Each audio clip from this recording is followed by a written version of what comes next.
Bismillahirrahmanirrahim. Dersa meya deha zbera tik o vav ye ya kuvveki elifi ten xwendin. Zber dedi xwar dihat nivîsandinê wekî havayê li vira wekî li Ademe wekî bêjin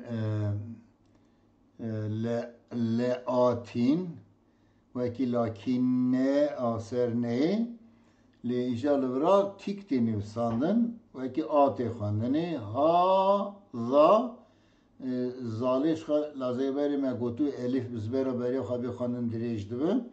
Li vira jî elîfa tik jî wisa dirêj dibin ve ha za taha amene li Ademe hazihi ateytu ha hına hınayı dersa beri dahim bugün ayetu leatin asimun lakinne zalike amentu rahmanu ilahun hahuna.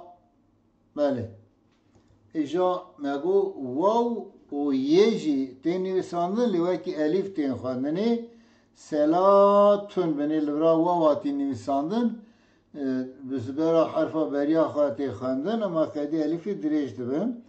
Çend kelîme ne di Qur'anê da selatun zekatun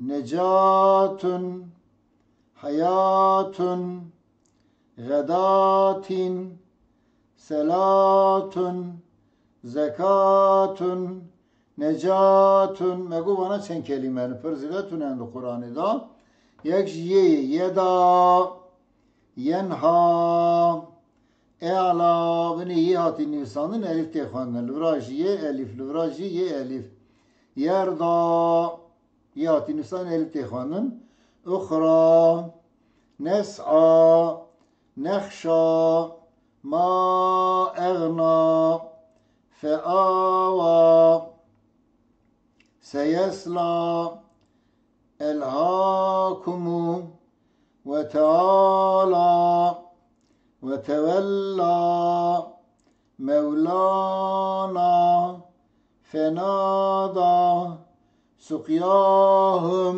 بله وناجي كلمة بلينم do Kur'an'da perzilet tünene mervana ezber bike her vakti te peşya merva.